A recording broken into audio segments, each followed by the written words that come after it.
It was supposed to be just another solo trip, a quiet drive into the deep blue wilderness of Glacier National Park.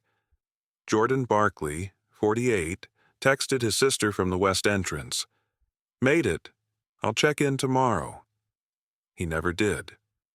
3 days later, rangers found his car, locked, intact, still parked near Lake McDonald. Keys inside, phone on the seat. No signs of struggle, no note, and no Jordan. Before we go any further, take a moment. Subscribe, like, share. These stories aren't fiction. They happen. And sometimes, the silence after is the loudest part. On July chapter 5th, 2021, a Monday, Jordan had checked out of a small motel just south of Kalispell, Montana. He paid in cash. CCTV from the parking lot showed him packing a few bags into the back of his white 2014 Honda CR-V. No one else with him. He didn't speak to anyone that morning, didn't get breakfast, didn't stop at any nearby stores. At 6:47 a.m., he was logged entering Glacier National Park. The ranger at the west entrance remembered him clearly. He waved, the ranger said later. Kinda slow. Looked calm. Alone. It was Jordan's first time in Glacier, but not his first national park. His sister Lori said he made these trips often. His way of unplugging. No tent, no camp reservation, no planned hikes. Just a few days of solitude, maybe some reading, maybe photos. He always texted when he arrived. He always followed up the next day. That day, he didn't. At 6:52 a.m., 5 minutes after the park entry log, Jordan's phone pinged near Apgar Village, a short detour near the lake. After that, the GPS went silent. Whether it was intentional or just signal loss, no one knows. The last outgoing message read, "Made it. I'll check in tomorrow." It was the only contact he would have with anyone for the rest of his life. Lori replied right away, "Have fun. Be careful." No response. But that wasn't unusual. Jordan liked to go off-grid. By July 6th, Lori grew uneasy. It wasn't like him to stay completely silent. By July 7th, she was calling the rangers. July 8th, 9:26 a.m., a maintenance crew working near the west side of Lake McDonald noticed a white Honda parked slightly off alignment in the lot near Fish Creek. It had been there for several days. The lot was usually busy, but no one claimed the vehicle. Rangers were dispatched. The car was locked. There were no signs of forced entry. Windows clean, unbroken. Inside, on the front passenger seat, lay Jordan's phone. Battery half full, screen dark, no water damage. The center console held the car keys, neatly placed as if someone had set them down purposefully. His hiking boots were still in the back. So was a small cooler. Untouched. There was no suicide note, no itinerary, no receipts showing what he might have done or where he might have gone. The car was parked legally. The interior was immaculate. No struggle, no blood, no prints, not even on the exterior, as if it had been wiped, or untouched. But the most unsettling detail, his backpack wasn't there, the one he always traveled with. That bag had his ID, his extra clothes, his notebook. It was gone. By noon, a full ranger team was walking the shoreline and combing nearby trails.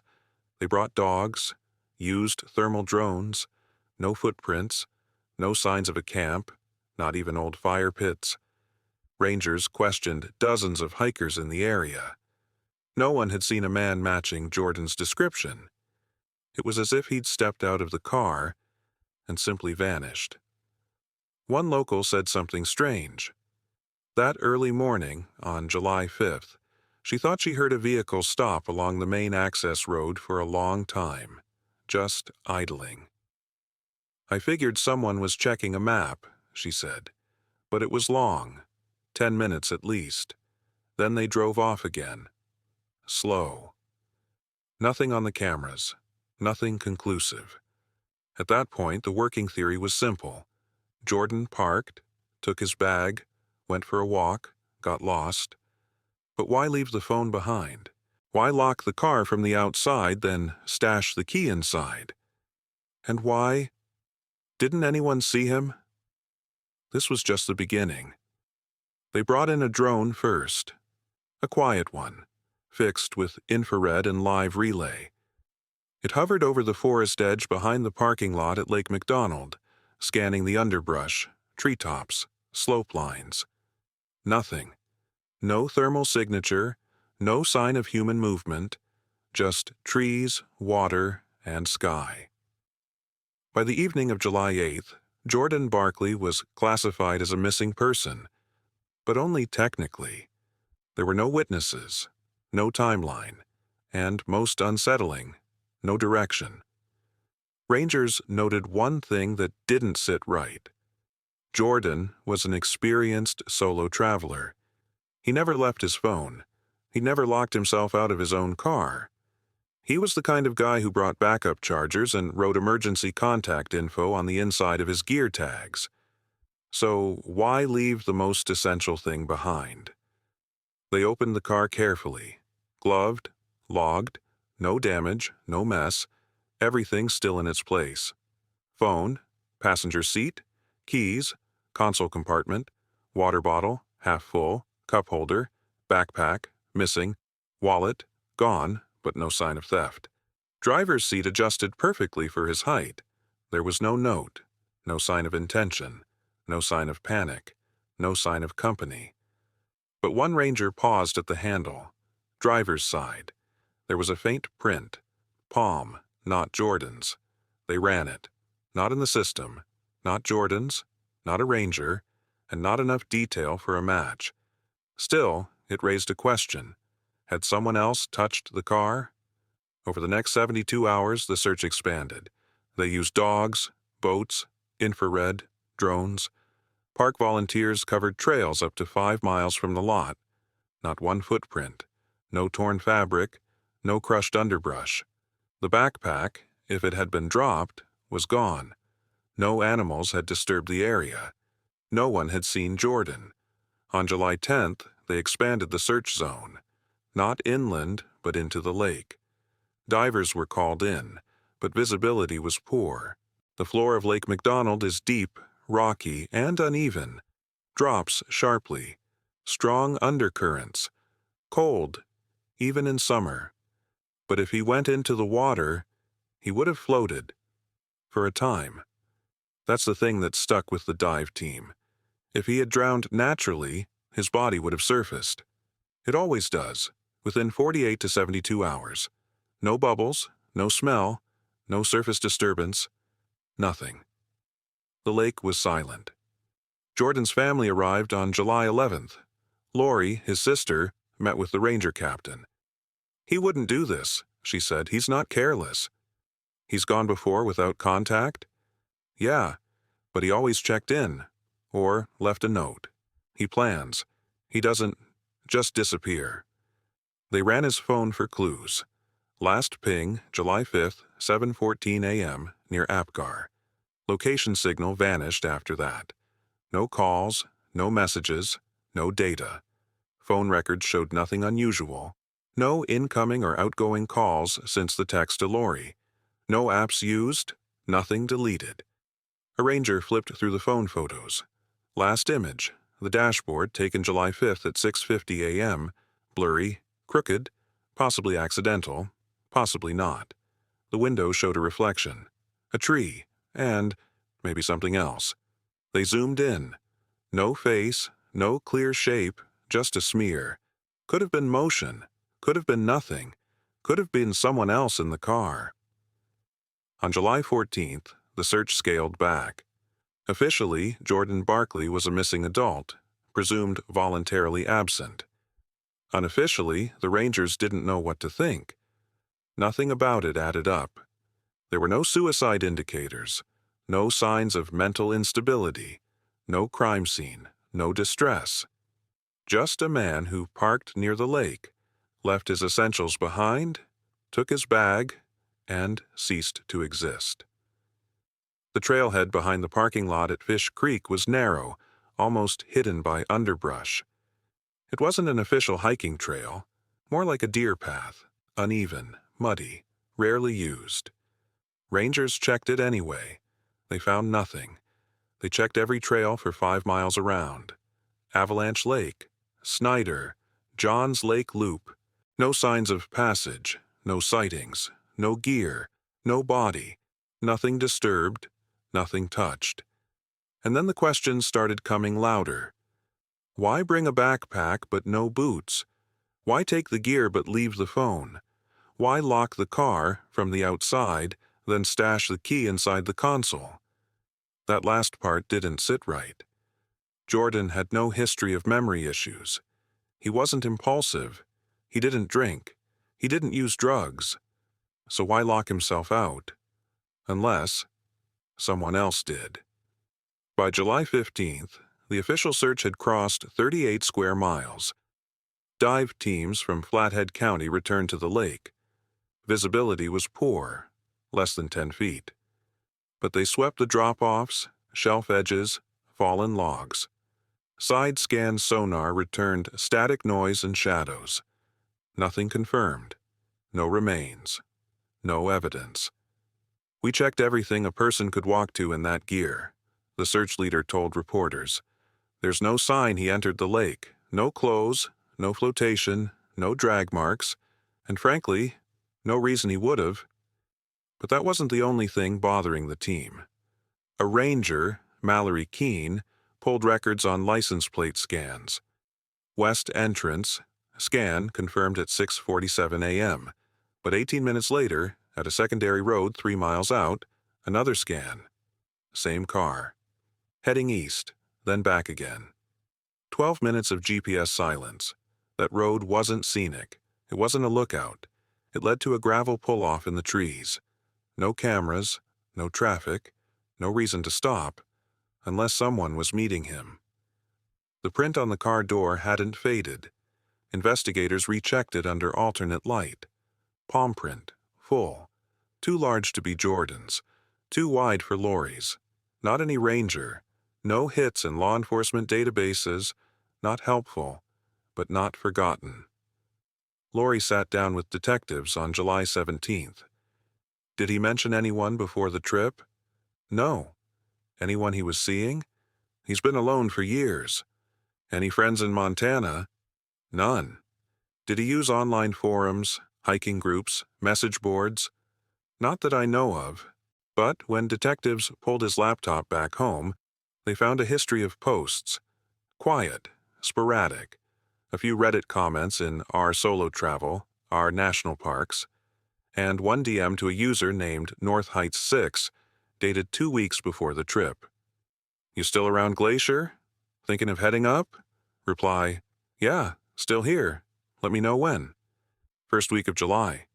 Cool. I know a few spots. No tourists. Bring boots. That was it. No more replies. No other messages. The user hadn't posted since. IP address, disposable VPN, burner email, no name. Dead end. Lori asked the question out loud the next morning.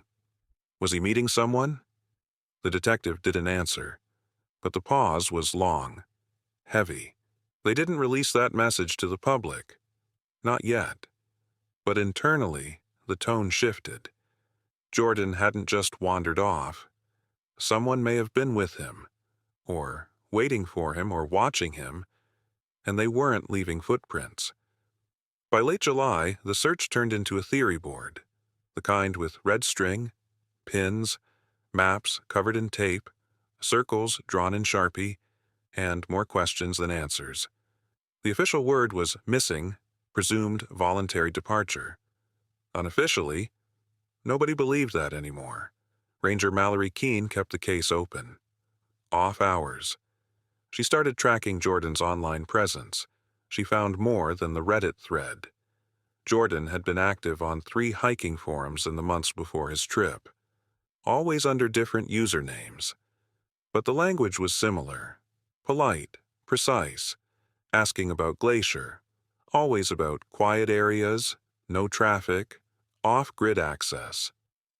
One of the users he messaged just weeks before his trip responded after repeated attempts. Their username, Leftwood Trails.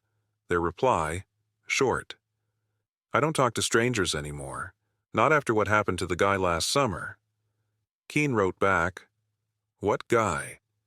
No reply. Meanwhile, the local paper ran a piece. Man disappears in Glacier. Family still searching. It was buried under wildfire updates, but someone read it. A man came forward. Park maintenance crew, name withheld. He had something strange to say. He was working in the Lake McDonald area on the morning of July 5th. Between 7:30 and 8 a.m., he saw a white Honda, Jordan's, parked by the side of the access road. But there were two people standing outside it. He said, one guy leaned on the driver door. Other guy, taller, darker clothes, was holding something. Could have been a map. Or, I don't know. Maybe nothing. He didn't think anything of it at the time. Only remembered when he saw the photo. They looked like they were talking. Not arguing. Just standing there. He gave no plate number. No photos. But the location matched the GPS dead zone.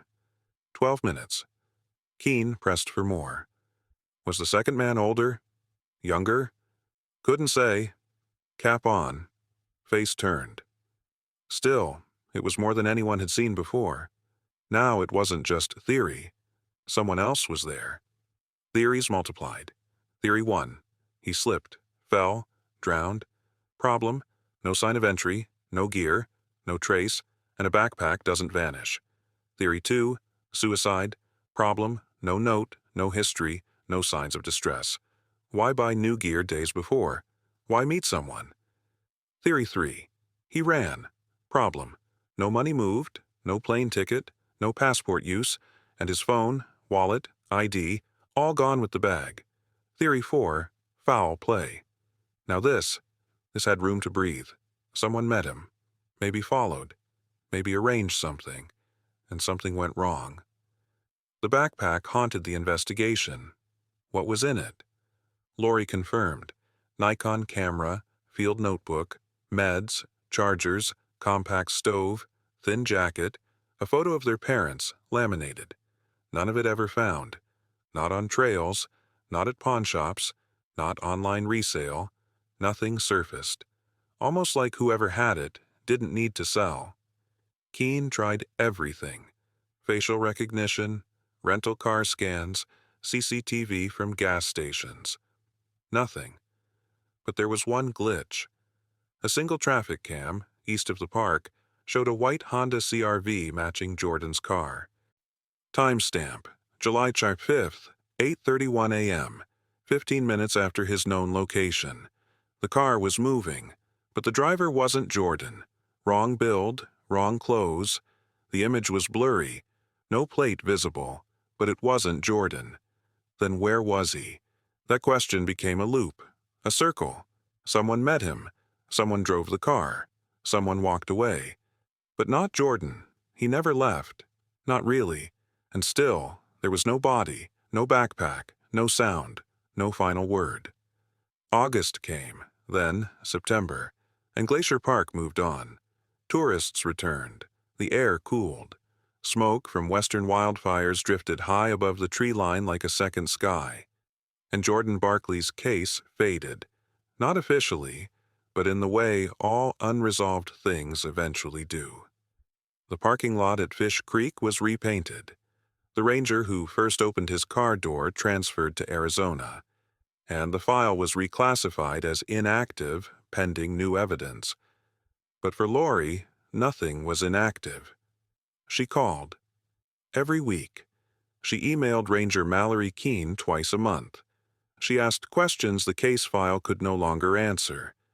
Could someone have used his car and put it back? Was the second man ever seen again? Why would someone meet him and not leave a single footprint? No one could give her the answer she needed, because no one had one. Then the silence changed. It began with a phone call. October 13th, 2022, 16 months after Jordan vanished. A sheriff's deputy in Flathead County received a report. Two boys kayaking near the southern shelf of Lake McDonald had seen something underwater. Not close to shore, not shallow. They thought it was a mannequin, the deputy told Keene. Always starts like that. The location was marked. Divers dispatched the next morning. At 8:17 a.m., sonar picked up a vague structure, long, thin, upright, at 34 feet. 10 minutes later, a diver surfaced and radioed in, "We've got a body." It was intact, not torn, not broken, still sealed inside the backpack. That's what no one expected. The straps were buckled, the fabric faded but whole. Inside, a Nikon camera, a sealed notebook, ID in a waterproof sleeve, 2 granola bars, 1 black t-shirt, a small laminated photo, Jordan's parents. There were no wounds, no signs of trauma, no evidence of panic. But the body, it wasn't floating, it hadn't surfaced, and it hadn't decomposed like it should have. It had stayed there, undisturbed, held in place by weight, or by something else. The coroner's report was cautious. Cause of death: undetermined, estimated date, July 5th to 6th, 2021. Drowning confirmed, but how, when, and under what conditions? Inconclusive. There were bruises on the wrists, light, nonspecific. Could have been from pressure, could have been restraint, or could have been nothing. Toxicology: clean, no drugs, no alcohol, no sign of medical event. And one final detail: the boots. They weren't on. Jordan was barefoot, but he didn't leave shoes behind, and they weren't found anywhere near the site. Keene stared at the report. Something felt off. Not just about the body, about the location. The dive team had searched this area, twice, same coordinates, nothing on sonar, nothing on scan. So how did he end up there? Did someone move him? Did someone bring him there later? Or had he been there all along, just hidden? Keene requested the raw footage from the first 2021 dive. The body wasn't there, at least not visibly. So what changed? Lori flew back to Montana in November. She identified the backpack first. Her hands were shaking. "He didn't pack like someone planning to die," she whispered. She asked to see the camera. It was digital, old, water-damaged, but salvageable. Tex pulled 6 photos, all dated July 5th. 1 blurry dash shot, 1 view of the lake through windshield glass, 1 close-up of pine needles, 1 horizon shot, out of focus, 1 empty trail, and 1. The 6th was different. It was a partial frame, taken too close. Dark.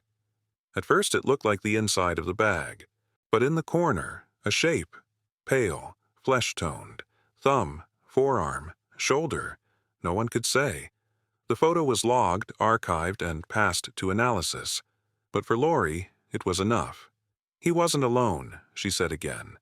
This time, no one disagreed. The lake kept its secrets. Until it didn't. News of the discovery didn't reach the public for weeks. At the family's request, Glacier National Park released no statement, no photos, no press, just a line in an internal bulletin. Missing person Jordan Barkley recovered. Investigation closed, pending forensic confirmation. But Mallory Keene didn't close it. Not in her head, not in her notes. Something about the body wasn't right. Something about the timing. The depth alone was odd.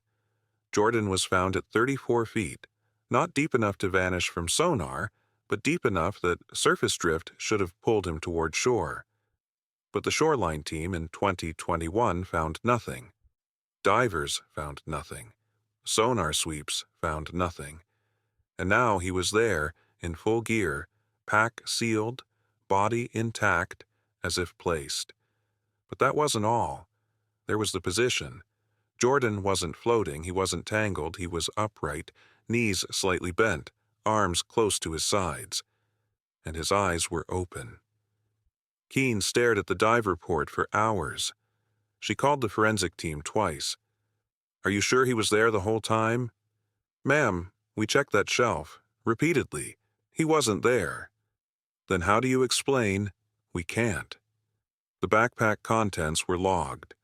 All matched what Lori had described. But one thing was new. Inside a side pocket, dry, protected, was a folded scrap of paper. Too small for a journal entry. Too deliberate to be an accident. Words written in ink, smudged by moisture but still readable. "Not yet." That was it. No signature, no explanation. It didn't match Jordan's known handwriting. Lab tests dated the ink. Recent. Months after his disappearance. Whoever wrote it was alive. The digital camera became the next priority. Photo 6, the fragment, was enhanced. Filters, zoom, spectral imaging. What emerged was chilling. A bare shoulder, close, curved, with a thumbprint-sized bruise, and behind it, faint but visible, a length of green nylon cord. Drawstring, or restraint. The angle suggested the photo was taken by accident. A struggle. Bag jostled. Camera trigger hit. If true, it meant Jordan took a photo during the moment it happened. Whatever it was. Keene reopened every image from July 5th's traffic cams. Most were useless. One wasn't. A camera near Camas Road caught a white CRV at 8:32 a.m. Two silhouettes in the front seat. Driver, blurred. Passenger, face turned. But the passenger wore a dark jacket with white lining. And Jordan didn't own one. The timestamp placed this moment after his last phone ping. After the 12-minute GPS black zone. So Jordan had been alive. Had been with someone. And had still, somehow, ended up alone in a lake, silent, sealed, with a message that wasn't his. Not yet. Keene filed a report. Primary cause, drowning. Manner, suspicious. Post-mortem placement, probable. Presence of second individual, confirmed. Identity, unknown. Recommendation, escalate to FBI. But the Bureau didn't take it. Too little to go on. No suspect, no threat, no trail. Jordan's case was officially closed in December 2022. Unofficially. Keene kept the case file open on her desk. One sticky note stayed pinned to the top of it. Why barefoot? Because Jordan never hiked barefoot. Because his boots weren't recovered. Because his socks were clean, unstained by mud or sand. Almost like they'd never touched ground at all. Like he was carried.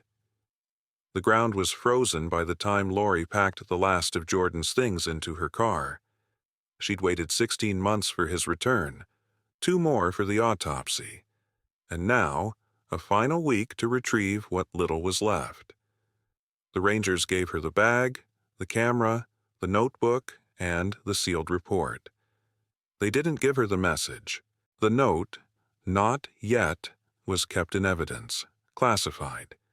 But she knew. She asked one last time before she left. "What do you think happened?"